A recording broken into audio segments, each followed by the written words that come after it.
Hi everyone, I'm Clarisse. I'm a venture and VC analyst at New Alpha Asset Management.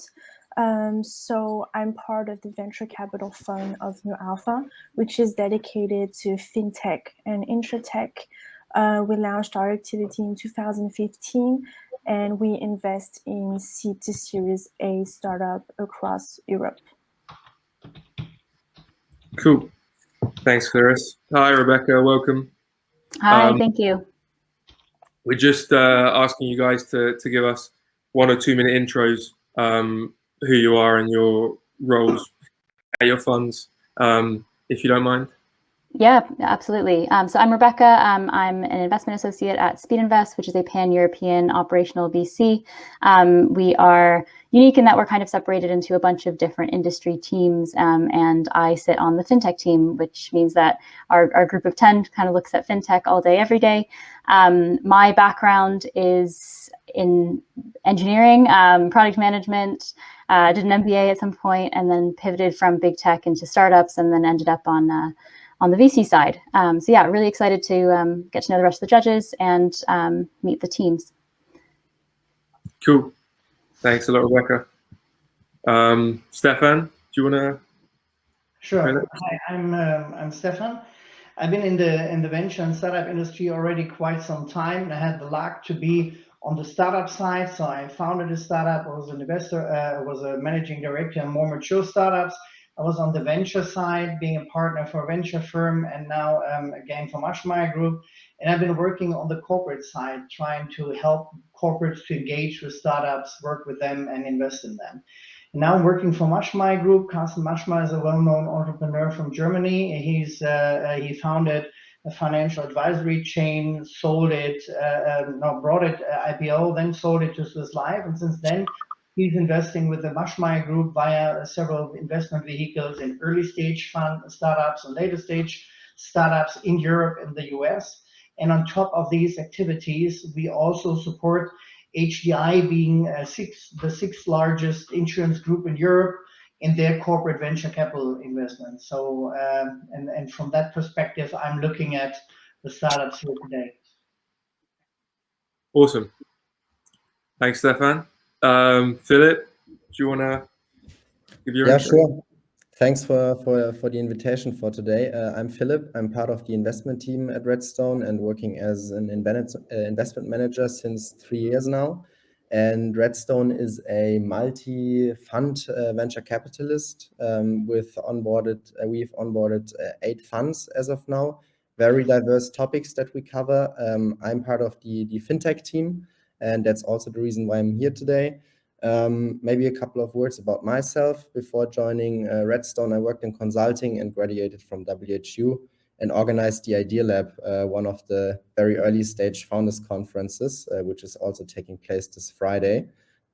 So maybe also an opportunity to visit for you guys.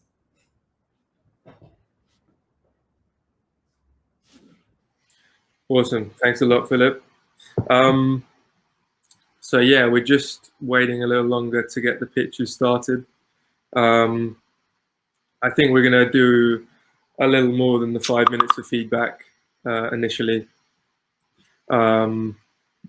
So judges, if you after the pitches, we're going to ask you to vote on the top startup, the most investable startup out of the 2 that are pitching. So just bear that in mind when you're watching the pitches. So while the pitches happen, I'm going to take you guys off of the stream, and then I'll bring you guys back on after the pitch, and we can begin the feedback. So I think we're about ready to begin with the pitches. So first off, we have Alexi from Alphaseeker. So I'm just going to take judges off the screen. All right, can you see my screen now? Yep, let me just add it to the screen. Okay, so here it goes then. Did you know 90% of traders lose money? Let me tell you a story about how I made my first trade about 20 years ago. I had a bit of spare change and decided to invest into a health stock. Bought a few shares of Oxford Health Plan, went away for a little while just to find out I lost 30% of capital on the return. This type of story is heard too often in the traders community. Inexperienced traders need help choosing stocks and tracking their goals. They need help knowing when to let go of a toxic asset. Hello, my name is Alexei Merkin, and I'm the founder and CEO of Alphaseeker. Our mission is to help inexperienced traders conquer the markets while bridging the gap between DeFi and CeFi. We have developed an app. We have developed a mobile app that will help ambitious traders make money. The secret sauce that differentiates us from the competition is the social network we use to share data. Other features will include a cryptocurrency on and off ramp, asset sentiment data, as well as tokenized user rewards. We help inexperienced traders who want to make good investment decisions quickly by making top performance portfolios public and providing sentiment data on assets while not overcharging on fees with a low entry barrier.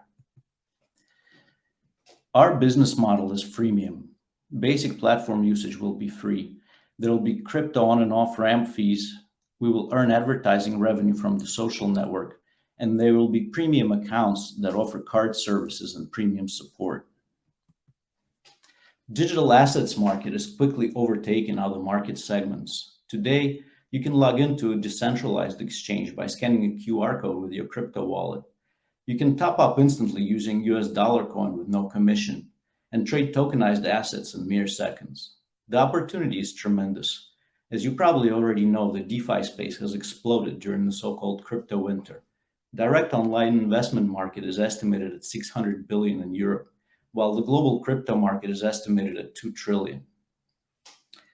There's a healthy amount of competition in this space. Direct competition is mainly eToro. We plan to differentiate ourselves with advanced platform features like asset sentiment data, wallet with the crypto on-off ramp, and overall platform experience. Our financial model is built around a 30-pound CAC. It aggressively scales the marketing budget in years 3 and 4 and goes a bit to positive in year 5. I'm largely self-taught when it comes to coding. If you took 1 million people that don't have a degree in or didn't go to school for computer science and told them to produce an app of this caliber with a 4-figure budget, I would say that the probability of one of them succeeding would be 0, which makes me a statistical anomaly. I'm the one that stuck the landing. I'm passionate about FinTech, and it helps me overcome adversity. As soon as we receive the funds, we'll be signing the AR agreements with technology partners who help us power the backend. After that, we will begin rebuilding the app. We have some improved suggestions that we got from our beta that would make the app even better than it is today. We're actively striving for the December launch. So you know I can deliver the app and get it through the App Store approval process, which is no small feat considering Apple is cracking down on tracking nowadays. We're sitting on the best of breed infrastructure, which scales automatically. The platform itself is awesome. We got excellent feedback on it from beta. And the app is equipped with proper analytics, which will help us get to product market fit faster. We're asking for 800K. What will we use the money for? Our goal is to launch, get some initial traction, and start tuning the app for product market fit. The 3 main areas of expenditure are 1, AR agreements with technology providers. We're looking at about a 250K a year bill, including insurance. 2, payroll, and 3, marketing. The 800K will get us a 1-year runway, but we plan to raise again as soon as we reach initial traction. Thank you. Feel free to reach out to me directly.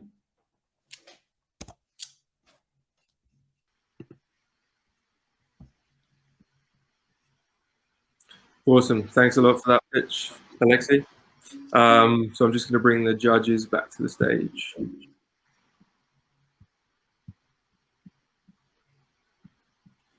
There we go. And we can begin with the feedback.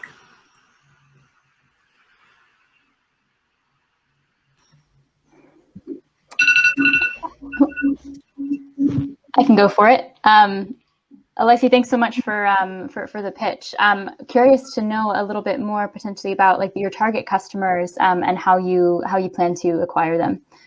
Like perhaps maybe more specifically, like what their risk tolerance is.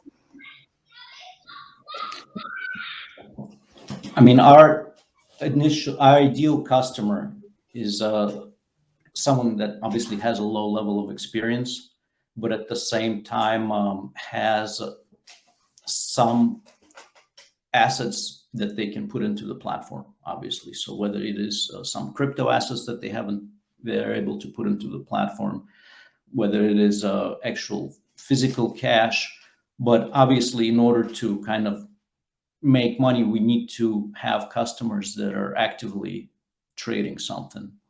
So our ideal customer is someone that has in the realm of 12,000 to play with. And what we're bringing to the table is obviously just the ability to onboard with a different type of asset as their initial kind of step into the platform, whether it is a crypto asset that they're able to collateralize on the platform or whether it is cash. Got it. Thanks. Hey, Alexi, thanks first of all for the nice pitch. Could you maybe also elaborate a little more on the actual process when a customer comes to your, or a user comes to your platform, and the underlying partnerships on how they are actually engaging, or are they buying stocks via your platform, or is it only a social layer discussing and also elaborating on trends and tips and stuff like that? I mean, it's a full-blown trading platform, just like Cash App, you know. So you would be able to physically procure assets like stocks, like ETFs, and actual crypto to your wallet. And the backend itself basically consists of several technology providers. Specifically, we're using Marqeta, Wealth Kernel, TrueLayer, and on the crypto side, we're kind of deciding between Cibabo and Fireblocks right now. So basically, all the stocks would be procured based on AR agreements that we would reach with Wealth Kernel, which is a provider within the space that allows basically platforms like ours to procure actual assets legally, so to say, so these are not swaps of any kind. These are not derivatives. They're actual assets that are physically acquired on the stock market. Understood. Thanks.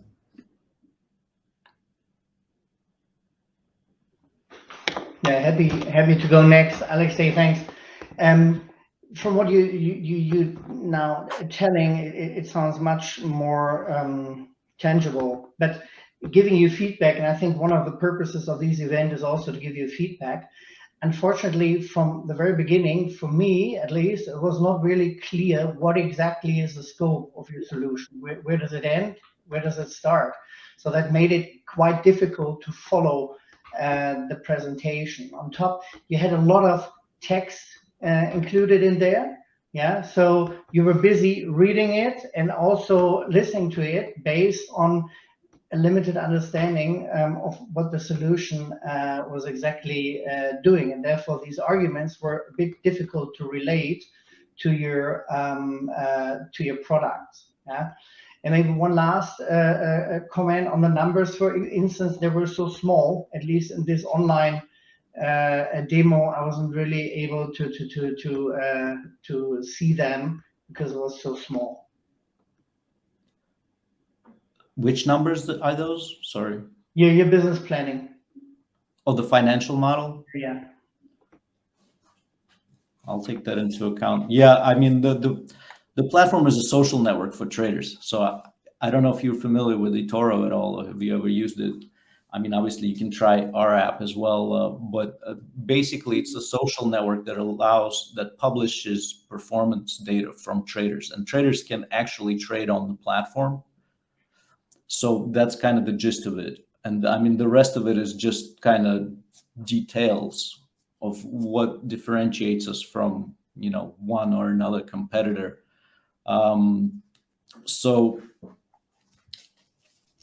But I get your point, but I did have to fill 4 minutes, so. It's always the big challenge. Thanks, Alexei. Yes, hi, Alexei. Thank you very much for your presentation. I really liked how you related your pitch to your personal story at the beginning to kind of show how you're the right founder to solve this problem. And just to continue on the feedback that Stefan mentioned, given that you're running on a B2C model, it would be great if you can add more information regarding your go-to-market strategy, how you're planning to acquire them, who is your the persona of your customer targets. Thank you. Did you want me to reply, or is it just a comment?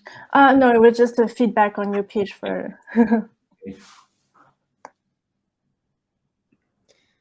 Maybe another feature that you could also add to the pitch deck, which goes hand in hand with the description of the target persona, is maybe also a breakdown of the unit economics per person, meaning how long does it take for a user to be profitable, how are you planning to monetize on the customers if they're only using the free account with, for example, ads, like you said before. That would be really helpful also in further discussions, because that's usually many VCs like to see.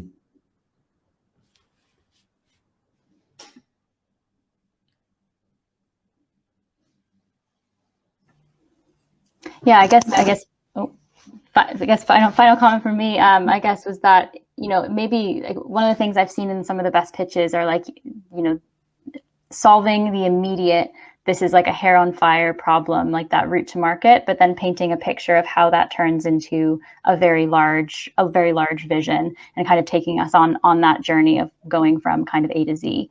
I think that like the elements of it were in there, but maybe just rewriting the story a little bit to make those things pop out would be great. All right. Cheers. Appreciate it.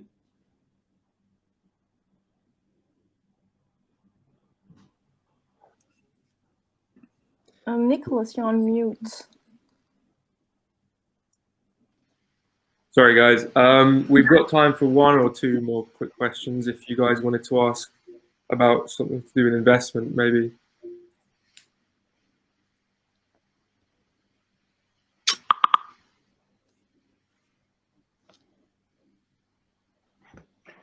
Maybe what do you consider the biggest challenge in order to get where you want to get on the way?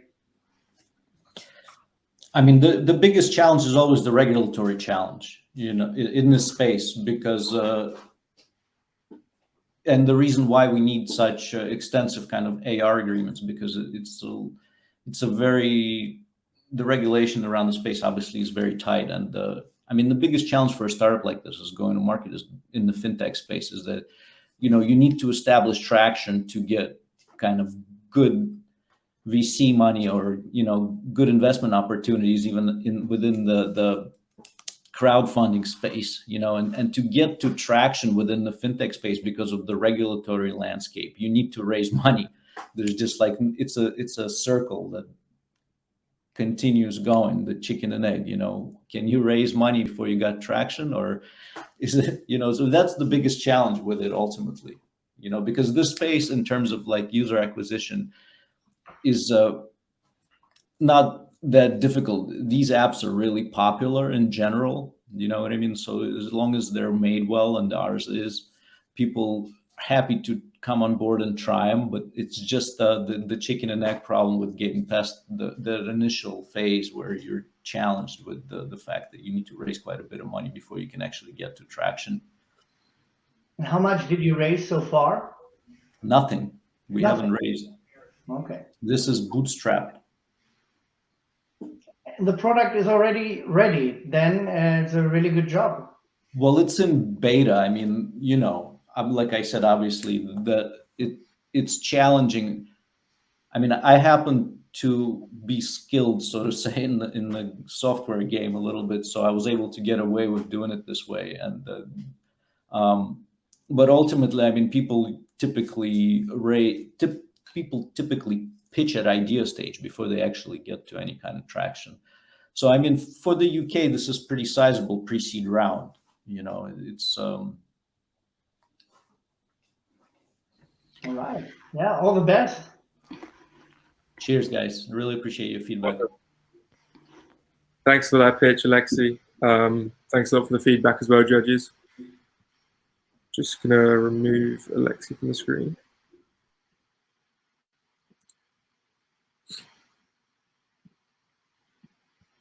And pitching next, we have Ryan from I Hate Receipts. I'm just going to bring on screen now.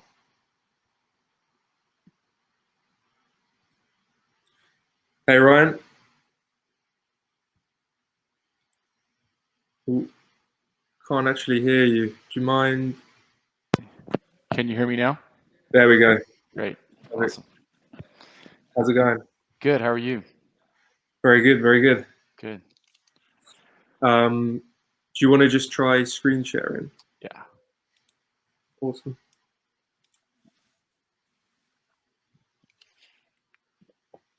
Perfect. There we go. Great. I'll just remove myself from the screen and you can go ahead. Great. Thank you. Good morning, panel. My name is Ryan Green. I'm the founder and CEO of I Hate Receipts, or IHR. We're a US-based company based in Austin, Texas, and I wanted to give you an overview of where we are traction-wise, our company, our passion, and tell you a little bit about our raise. So I'm sure that many of you are familiar with the notorious CVS receipt. You've probably seen it as a blind in someone's window, or maybe as a Halloween costume at a party.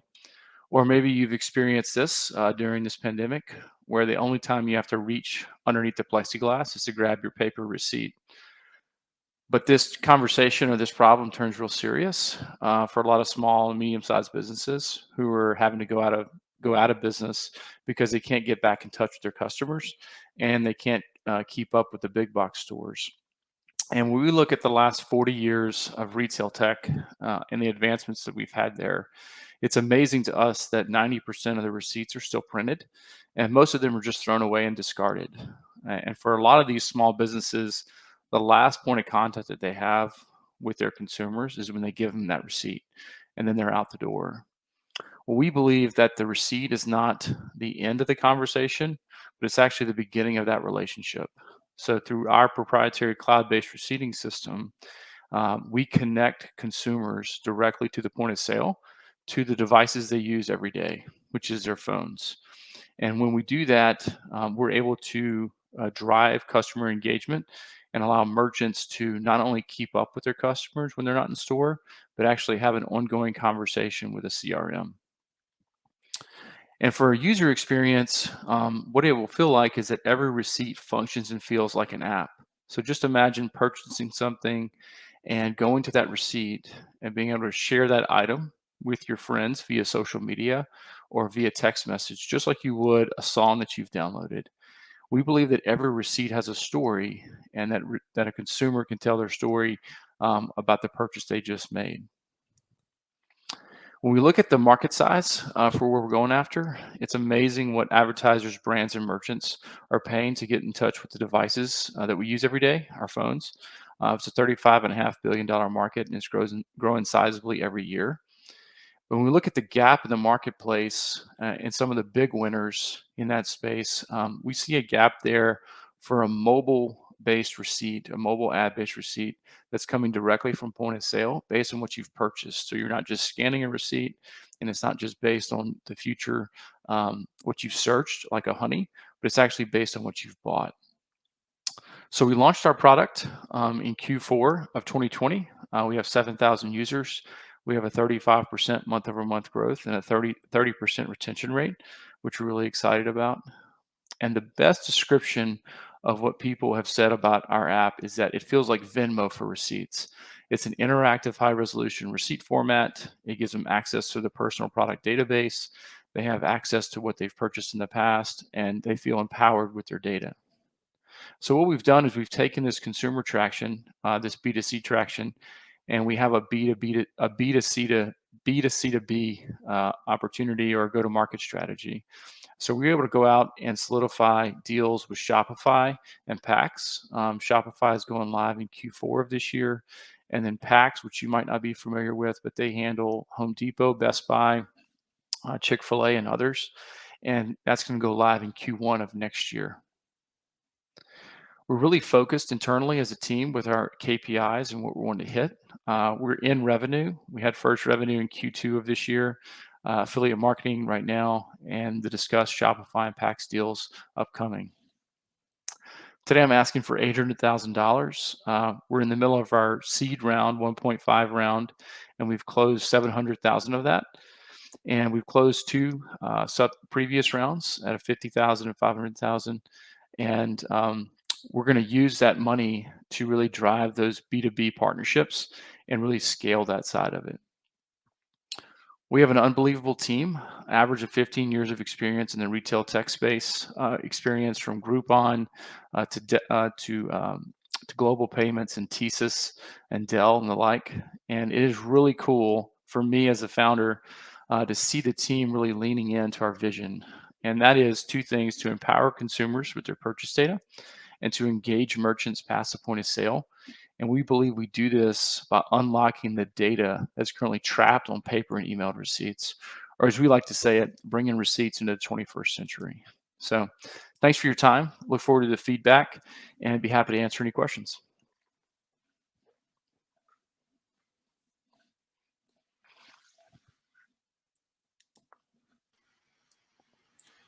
Brilliant. Thanks a lot for that pitch, Ryan. Just going to bring the judges back on screen now.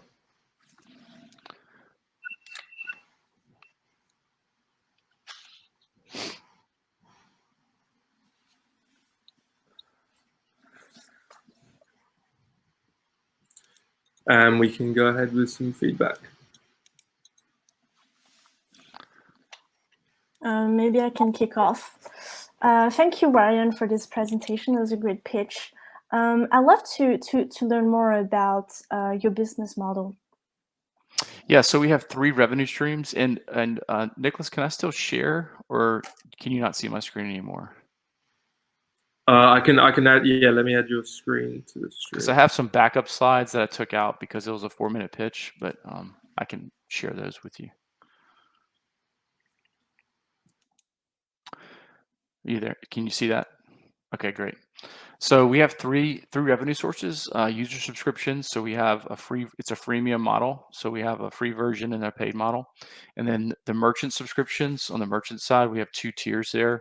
One is a basic functionality of you can add a receipt vault into the checkout process. So like when someone comes into the Shopify, for example, when you get to the screen where it says, would you like your receipt printed or emailed?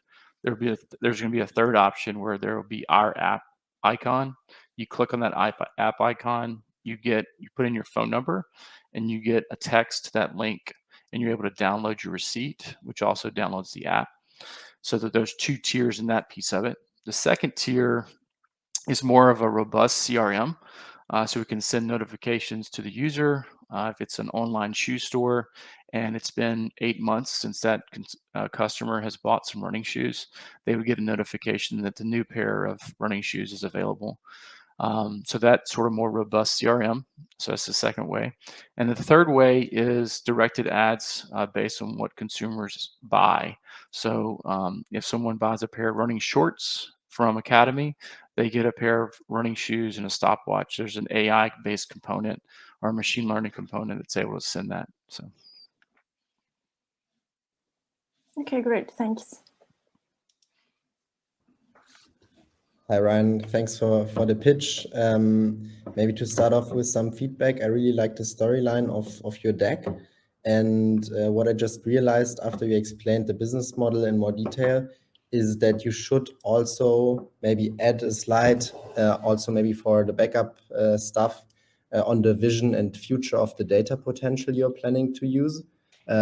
Because, I mean, with that, you can generate recurring revenues and then basically grow into customers by upselling them on this solution. Maybe coming back to a question I had in mind, you mentioned that you need to download the app to receive the receipts, which makes sense. Is it possible to connect the app to the wallet as well? So maybe if you pay with your card, then you directly get the receipt without accepting anything? The answer to that is yes.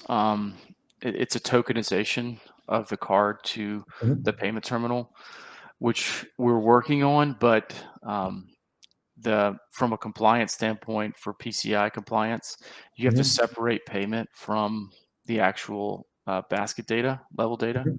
And so that's what we're working on right now. What we've done today is make it merchant agnostic to where you Mhm. don't have to have the merchant's consent per se to be able to send that receipt into the vault.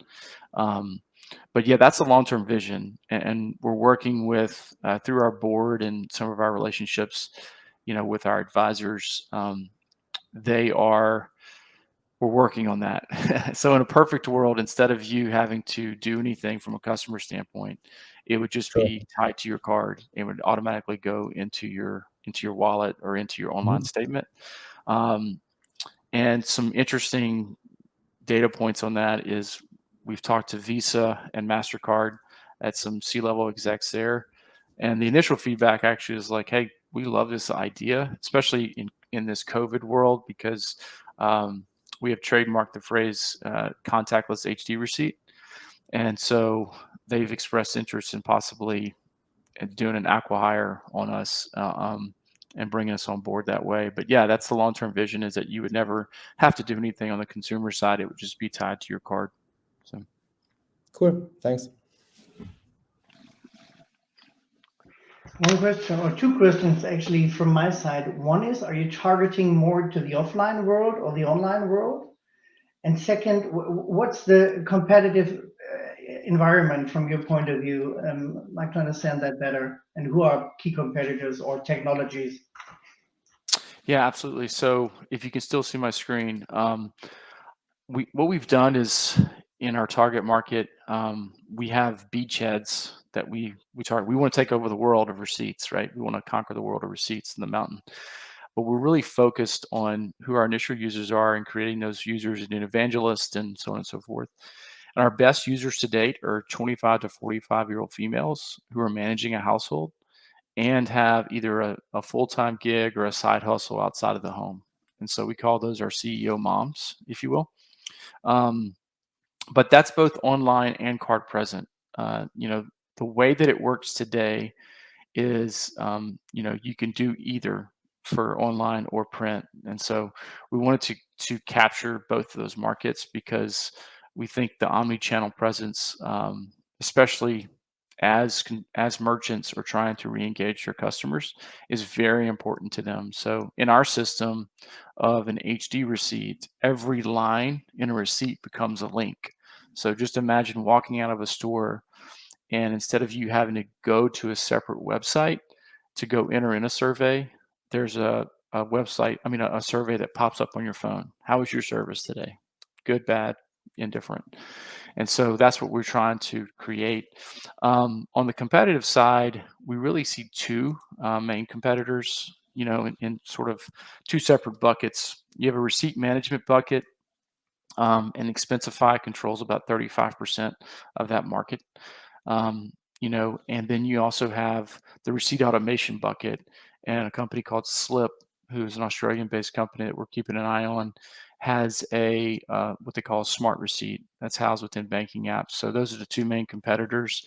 The way that we see our differentiation is really comes down to the data, the specific data, the line item data. So Expensify can capture that you spent $500 at Target, but what we're able to do is break out your basket for you and say, if you're trying to budget, then you spent $200 on groceries, $100 on entertainment, and $100 on household. And so we're able to get a more granular view into your spending for you. So.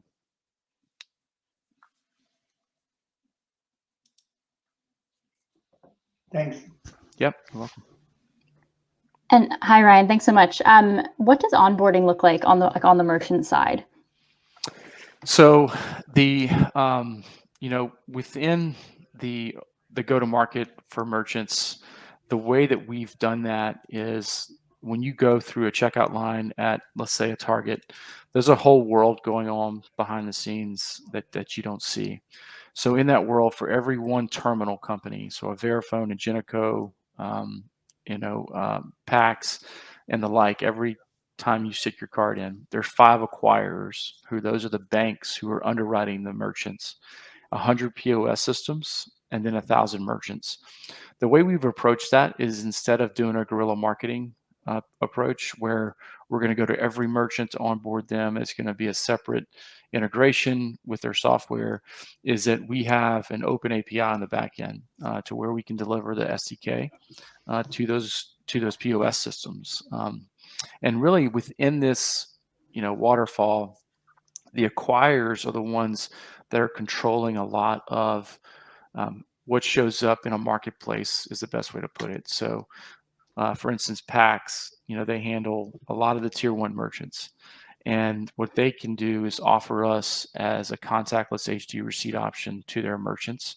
And to get them on board is not as hard just because of the SDK that we have written. When we built our consumer app, we built out the backend as an SDK. And so our iOS and Android were the first consumers for the SDK. And essentially what that means is that it's like having a strip of female receptacles that you can just plug in. And so we can go onboard doors a lot quickly. Got it. And then maybe one other comment / question on my side. Given that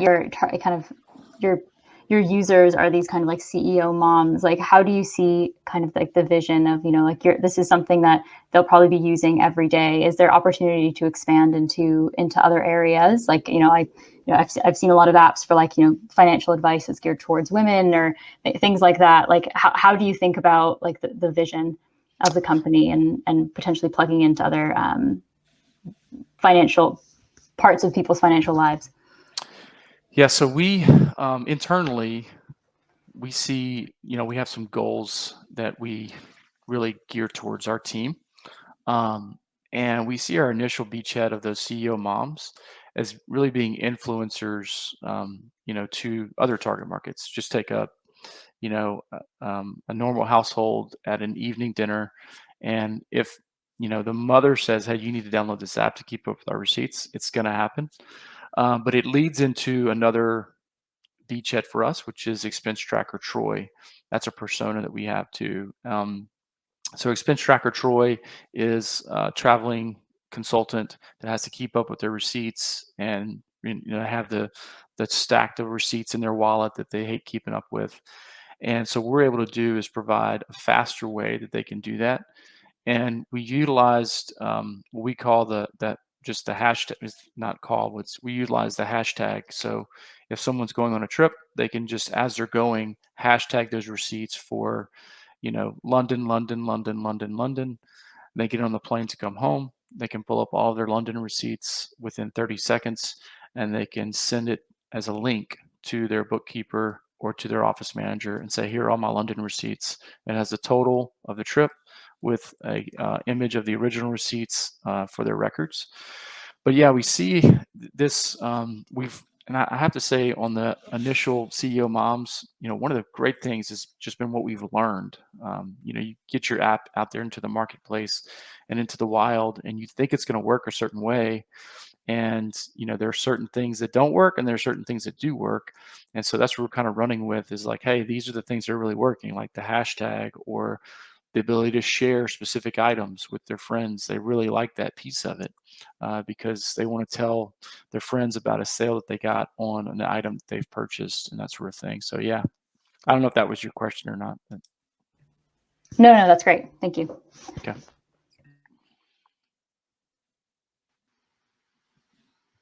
Awesome. Thanks a lot for your pitch, Ryan. If there's no more questions from the judges, I think that's good. Awesome. That's going to wrap up our 2 pitches for the day. Big respect to the 2 startups who did pitch. 2 great pitches.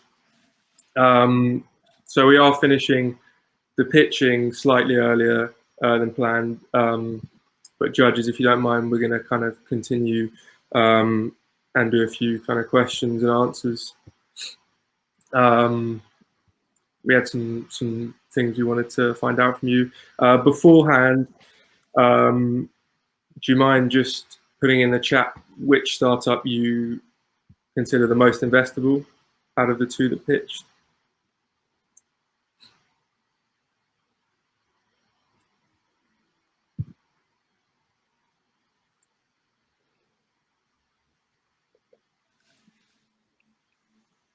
And then quickly, before we start the Q&A, if you could just go through your kind of fund strategy. I know we touched a little bit on that in the beginning, but if you don't mind going through the fund strategy and how our startups can reach out to you, if possible. Should I kick off, Nicholas? Yeah, go ahead. Yeah, I'll get started. Yeah, so thanks for that. Was a lot of great pitch. So at New Alpha, we invest. We're a Paris-based fund. We invest in early stage fintech and insurtech companies from seed to late seed and Series A. Our geographic focus is startup that that are based, in the European markets. And if anyone wants to reach out to me, of course, LinkedIn. I'm also on Twitter, and you also have my personal address, email on our company's websites. Thanks. Thanks a lot, Clarisse. I can go next. We actually have a very similar remit, at least within fintech. So yeah, Speedinvest, we're pan-European, predominantly seed stage, but we invest anywhere from kind of pre-seed to Series A. And yeah, I mean, feel free to get in contact with me. I'm on LinkedIn, and yeah, I'm happy to share my email afterward as well. I can go next. Yeah, Redstone, or our dedicated fintech fund called VR Ventures, is based in Berlin. We also invest pan-European and typically target startups in the later seed to Series A stage, meaning that the product the startup is building is already proven in the market by basically users and customers paying for a service. That's our thesis, and we typically invest between 500,000 up to 2 million in the first investment. Obviously, also reachable via LinkedIn and Twitter. Email is also to be shared afterwards, so feel free to reach out if you think that our fund could be a match. All right, and quite similar here. Well, our investment scope depends a bit on which fund we're talking about. In our two early stage activities, one is doing 6-digit investments in all startups. We like regulated industries, in particular fintech, though, in Europe, in Germany and Austria. Then we have this other fintech, this other early stage fund in San Francisco. There we do also 6-digit investments in pre-seed startups in the US. Our late stage fund in Europe, called Alphaseeker Capital, invests between 1 and 10 million starting Series A in tech companies, but we also have quite a few fintechs. We just sold Stokart, it's a well-known fintech from Germany. And for our corporate partner, HDI, we invest starting Series A, also between 1 and 10 million in Europe, Israel, and the US. And for this, we also love insurtechs and fintech topics, obviously.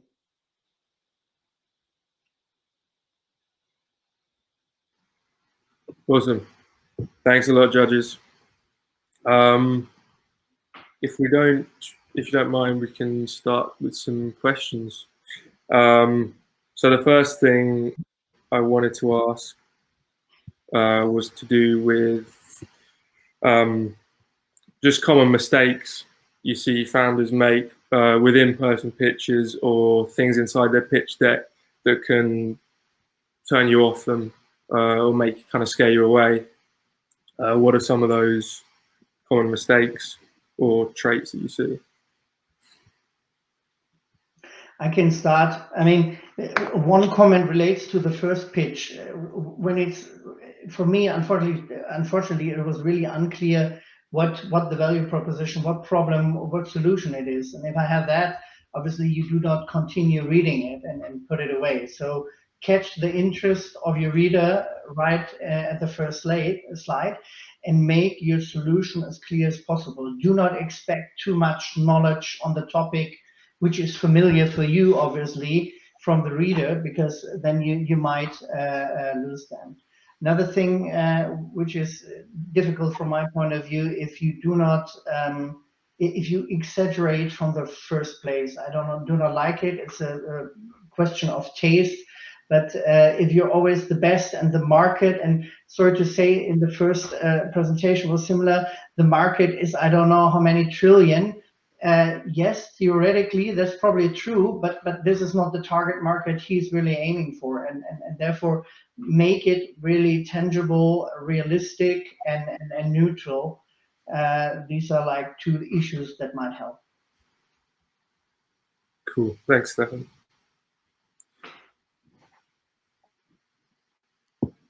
Any other input from you guys?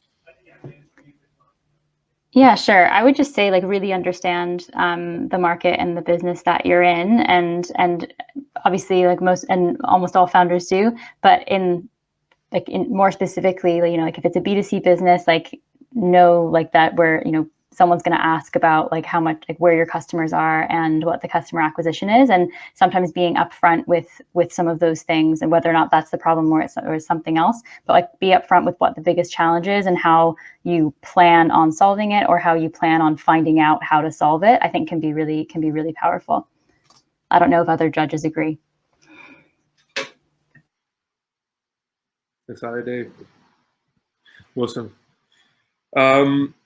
So, I mean, this is a FinTech event, obviously. In terms of FinTech companies and decks from FinTech companies, how do they kind of differ from other decks? Are there key differences with FinTech and other industries that they should include in their decks? I mean, it's difficult to generalize the whole industry to one specific deck, but what Alexei also was discussing in the first pitch, for example, we invested in the neobank Penta. A huge focus was also on the partnership model and regulation. So that's one thing I saw at specific business model in that space. And what else? I mean, in the B2C side and B2B side, you can't really compare the decks next to themselves, because as Rebecca said, the user is completely different, sales cycle are different. On the B2C side, especially in the FinTech space, what I experienced is that users, and maybe I'm talking for all of us, we are using multiple apps and solutions, and there are really only small differentiators between the apps, and it's really difficult to catch users and keep a high adoption and interaction rate. So what is always appreciated and which I would say VCs like to see is a high retention rate. So some startups, maybe after a first call, in the second call, focus a lot of their time on cohorts and how the users develop over time. So that's what I saw, and which is really important if you're building something in the B2C space, for example. Got it. Thanks, Philip.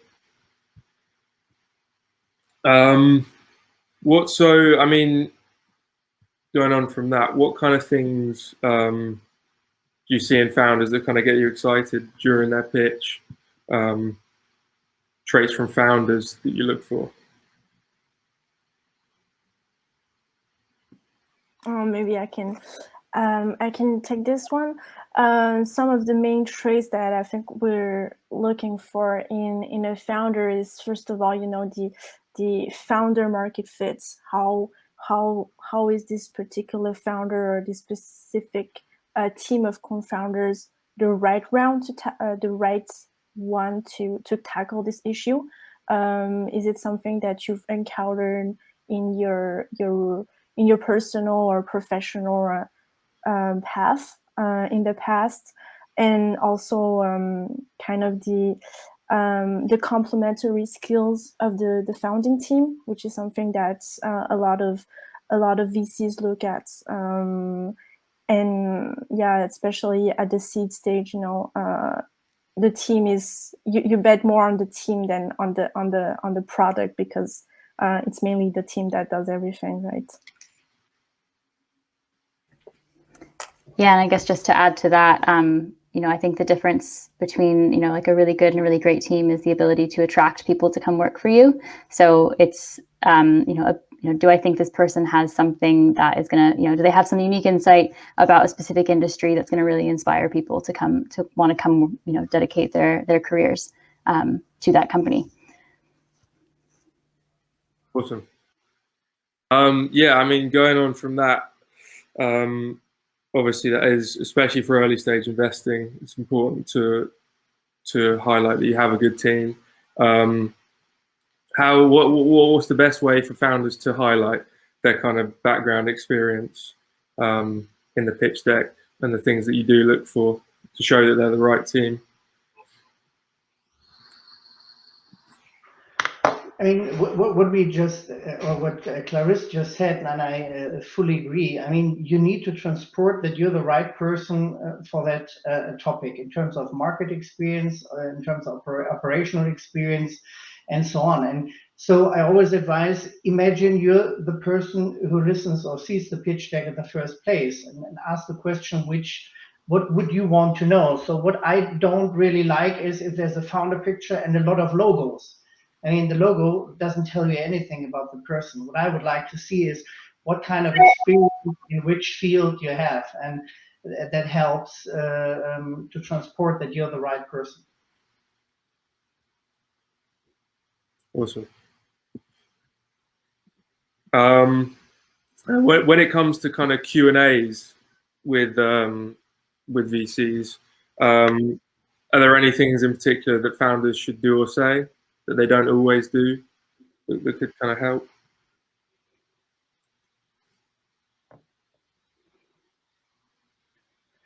Maybe I can say something regarding that as well. What I really appreciate if the founder is really responsive. So you ask a question, you get a response back, yeah? And because I sometimes have founders, you ask questions and it takes days till you get the answer, yeah? So that either means you as an investor are not interested, or he doesn't have the priority on you, and that's already a problem, yeah? So response quick, be sharp, do not write, 10 pages, but always focus on the essence of what you want to say, and be there for the discussion of what you just wrote. Awesome. Cool. I think that about wraps up the Q&A, guys. So as I said, we are finishing a little bit earlier. At 6, we're going to resume with our panels, which is preparing for your first VC meeting. In the meantime, we have a Q&A, sorry, not Q&A, a networking section. If you go onto the tabs section of Hopin on the left, there's a networking area where you'll be able to talk to everyone who is in attendance, and video chat. So yeah, in the meantime, feel free to head there, and then please come back to the main stage for the panels. And we hope to see you there. Thanks a lot, judges. Thanks to the 2 startups that pitched. Yeah, we hope to see you at the panel. Thanks, guys. Thanks. Thank you, Nicholas. Thanks everyone.